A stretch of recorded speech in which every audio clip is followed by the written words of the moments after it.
देश के 5 राज्यों के चुनावी नतीजे सामने आ चुके हैं और इस नतीजों को लेकर देश भर में बीजेपी कार्यालयों के बाहर जश्न का माहौल है।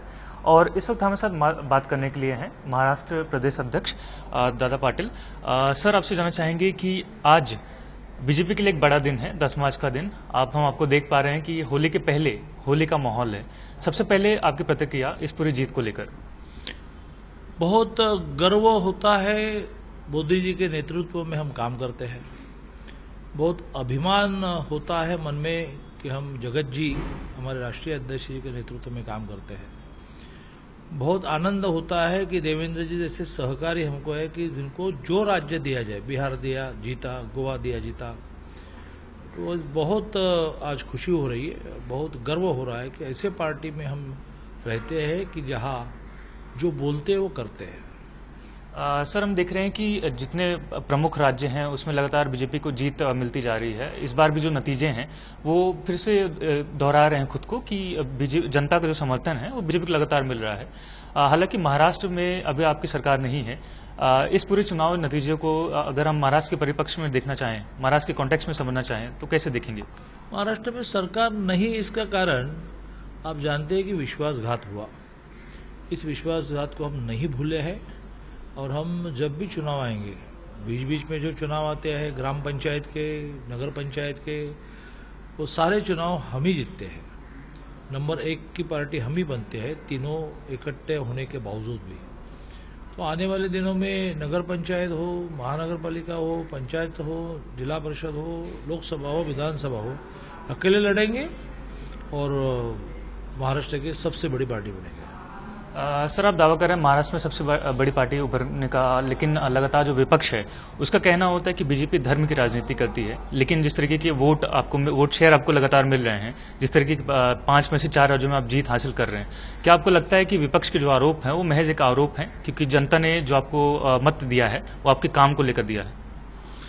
जनता ने जो बीजेपी को, मोदी जी को, योगी जी को वोट दिया है वो विकास के कामों के कारण दिया है।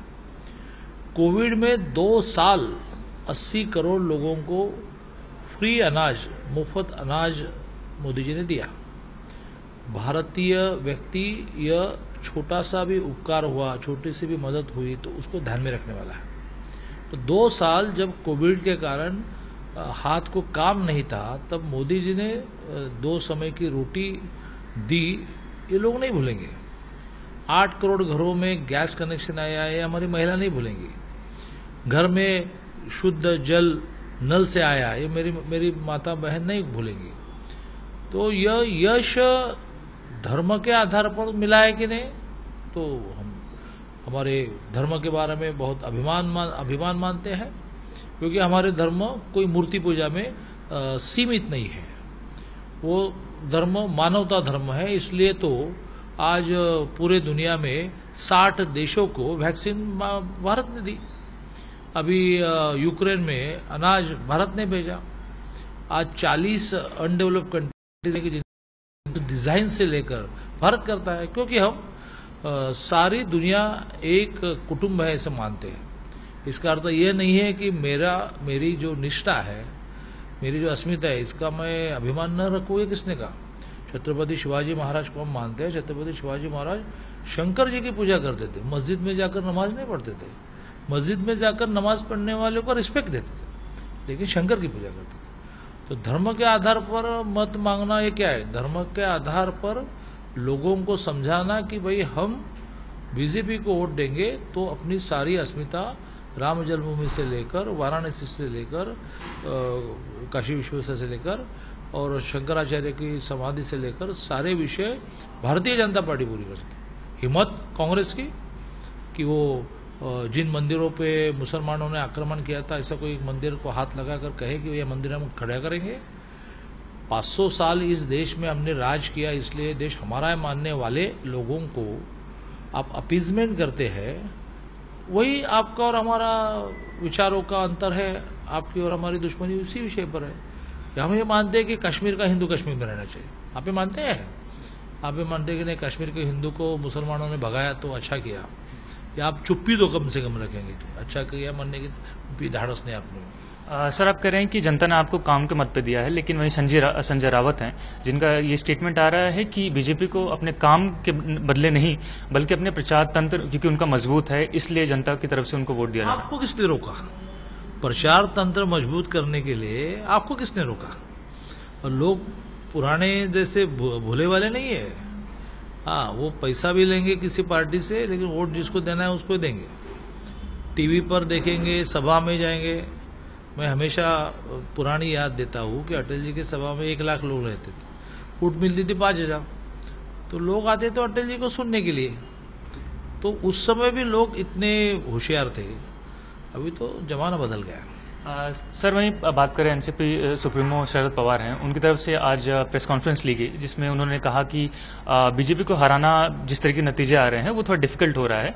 ऐसे में एक थर्ड फ्रंट बनाने की जरूरत है, जो सभी पार्टियां हैं उन्हें एकत्र आने की जरूरत है। आप इसे कैसे देखते हैं? ऐसा है कि उन्होंने फ्रंट गोवा में भी बनाने का प्रयत्न किया, उन्होंने फ्रंट यूपी में बनाने का प्रयत्न किया। गोवा में नोटा को जितनी वोट मिले उतनी राष्ट्रवादी और शिवसेना को मिलकर नहीं मिली।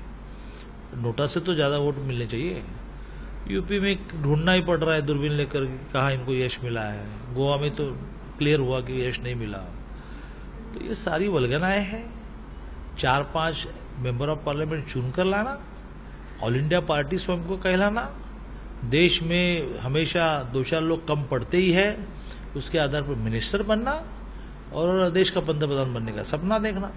वही सपने वो हमारे उद्धव जी को दिखा रहे हैं कि आप देश के पंतप्रधान बन सकते हैं। मुझे पता ही नहीं चल रहा है कि क्या मोहिनी कर दी है ये शरद पवार और संजय राउत ने उद्धव जी पर, कि जो हमेशा इनके बातों में आते हैं। सर, इलेक्शन के बाद एक ट्रेंड अक्सर देखने मिला है कि जब कोई पार्टी जीत जाती है तो कहता है कि जन आशीर्वाद है, लेकिन जब वो हारती है तो कहती है कि बीजेपी या अन्य जो पार्टियां हैं उसने ईवीएम में घोटाले किए हैं। अब जाहिर सी बात है कि ईवीएम का सवाल फिर उठेगा। इसको लेकर क्या कहेंगे, क्या जवाब देना चाहेंगे? हमारे मराठी में कहावत है, उसको हिंदी में कैसे कहूँ, नाचता ये ना अंगन वाकड़े, यानी डांस करना नहीं आता तो तो कहते हैं कि वो जो ग्राउंड है वो टेढ़ा है। तो बस यही इनका काम है।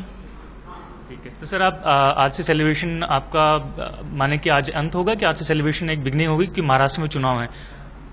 नहीं, सेलिब्रेशन महाराष्ट्र में चुनाव जीतते रहेंगे और करते रहेंगे। कल देवेंद्र जी गोवा का यश प्राप्त करते हुए गोवा के चुनाव के कैप्टन के रूप में विजयी होकर आ रहे हैं। तो कल एयरपोर्ट पर उनका सम्मान करेंगे, प्रदेश कार्यालय में सम्मान करेंगे, विधान भवन के प्रांगण में उनका सम्मान करेंगे। ठीक है सर, आपको बहुत बहुत बधाई सर, आपकी पार्टी ने एक बार फिर से जीत हासिल की है। तो ये थे हमारे साथ महाराष्ट्र प्रदेश अध्यक्ष चंद्रकांत दादा पाटिल, जिन्होंने आज अपनी मिली जीत को लेकर खुशी व्यक्त की। साथ ही जो विरोधी हैं उनके अहम सवालों पर जवाब दिए। कैमरा पर्सन मंजेश बिशे के साथ नीलेश शुक्ला, जी मीडिया, मुंबई।